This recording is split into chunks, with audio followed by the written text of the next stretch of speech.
Yo creo que una de las cosas más importantes del año pasado fue las fortísimas divergencias que estuvimos viendo. Tienes que pensar que hemos tenido la mayor revalorización de las bolsas, en torno al 20-30% de los últimos 10 años, frente a un PIB que es el menor, el PIB global, que es el menor desde el año 2009. Además de tener unos crecimientos o unos beneficios empresariales pues muy bajos. Luego, por otro lado, yo creo que otra de las cosas más interesantes que pasó a lo largo del año pasado fue cómo los inversores consiguieron superar ese muro de preocupación que a lo largo del último trimestre de 2018 se levantó pensando que iba a haber una recesión en Estados Unidos, bueno, en Estados Unidos que de paso se trasladaría al resto del mundo, ¿no? Entonces, tuvimos unos primeros 7 o 8 meses del año donde fueron los valores defensivos o los valores de crecimiento los que tuvieron un mayor impulso, mientras que los valores más ligados al ciclo, pues los autos, el consumo discrecional, bancos o materias primas se quedaron muy retrasados. Bastante, sí.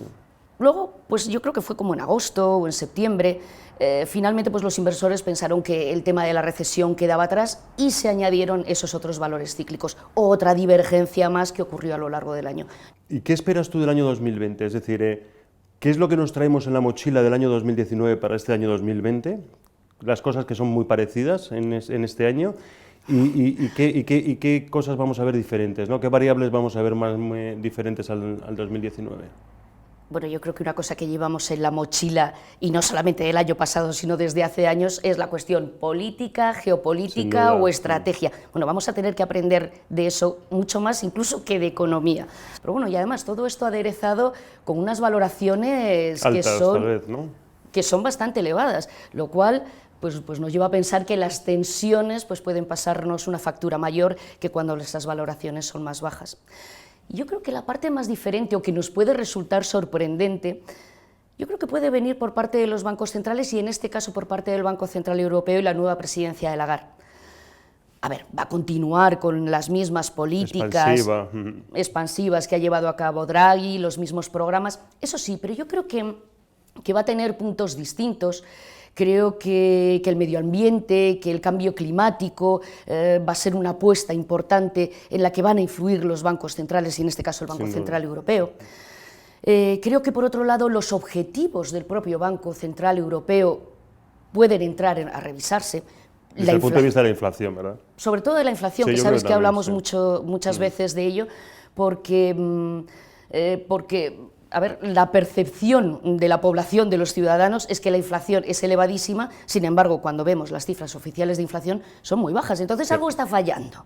Tal vez pueda apoyar a políticas, a que los gobiernos hagan más políticas fiscales. Bueno, creo que pueden introducirse algunos cambios y esa puede ser la parte más diferenciadora. Aunque somos moderadamente optimistas en lo que puede pasar para este año 2020, sí que es cierto que tenemos varios riesgos.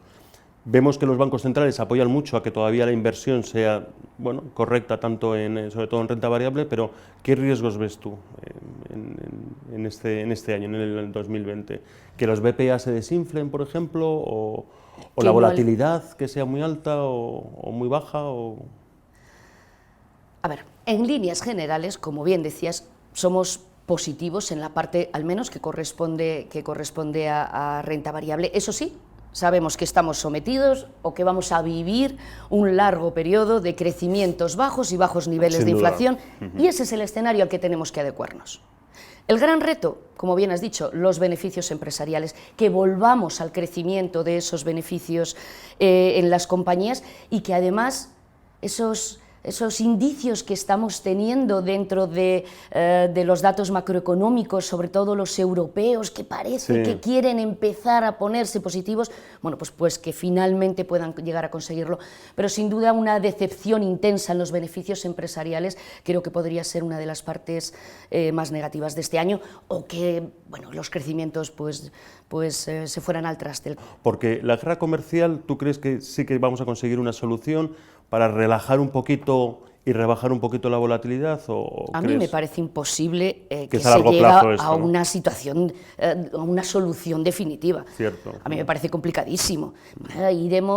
Se irán ganando algunas batallas, eso sí que lo esperamos, pero si al final esto es una lucha de poder. Sin duda. De manera que esto es un tema para el largo plazo que además pues, a los distintos zonas geográficas pues les afecta de una manera diferente y esa va a ser una constante que vamos a tener a lo largo de los próximos años. Viendo que el mercado, bueno, con los bancos centrales y con los tipos tan negativos o bajos, pues la gente, pues efectivamente los inversores ven con muy buenos ojos, como no puede ser de otra forma, la renta variable. ¿Dónde ves tú la inversión y en qué sectores crees que son los más tranquilizadores, ¿no? Si se puede decir de alguna forma, ¿no? Bueno, yo creo que geográficamente hablando, las regiones más importantes todas tienen sus problemas. Tenemos unos Estados Unidos con unas elecciones que van a ser determinantes, porque es que además van a ser determinantes a la hora de pensar en sectores. Mientras tanto, Estados Unidos sigue siendo para nosotros una fuente de acciones en las que invertir muy interesante. Europa, bueno, tenemos nuestros problemas políticos, inestabilidad dentro de algunos de los países, un Brexit que todavía no está resuelto. Efectivamente, quedan dudas sobre el respecto. Y bueno, esa recesión manufacturera que afortunadamente no se ha trasladado al sector servicios, pero que bueno, pues también nos puede provocar dudas. Y luego, por otro lado, los emergentes, hemos dicho que la guerra comercial va a continuar. Sin duda. Indefectiblemente se van a ver afectados. Pero bueno, también tenemos que tener en cuenta que tienen los crecimientos relativos mejores y también que tampoco tienen tanta deuda, efectivamente. No tienen tanta deuda como si tienen los mercados más desarrollados, y yo creo que otra de las cuestiones principales es su demografía y los cambios demográficos tan importantes como puede ser el incremento de la clase media. ¿Qué sectores tienen sentido en la renta variable para este año? Pues fíjate que cada vez existe un mayor interés por todas aquellas estrategias que están integrando factores medioambientales, sí, sociales y de gobierno corporativo. Y bueno, todas estas estrategias sostenibles, pues yo creo que tienen que formar parte de nuestras carteras.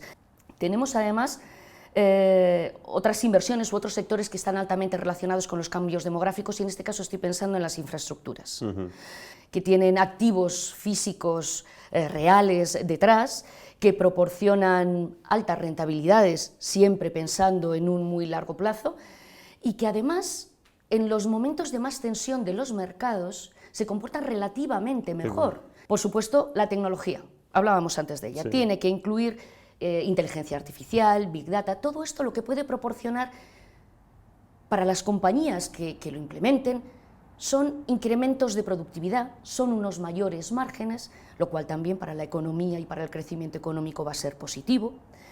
Y luego estábamos pensando, cómo no, en nutrición, salud, dispositivos médicos y además todas esas industrias que de alguna manera capturen que nos vamos haciendo cada vez más mayores, es decir, la longevidad de la población. Así que creo que tenemos una gran variedad de sectores que pueden adecuarse a estas nuevas tendencias, digamos, ¿no? ¿Verdad? Sí. Sin duda, que además están condicionadas por este crecimiento débil en conjunto de las economías y por estos bajos niveles de inflación. Cierto.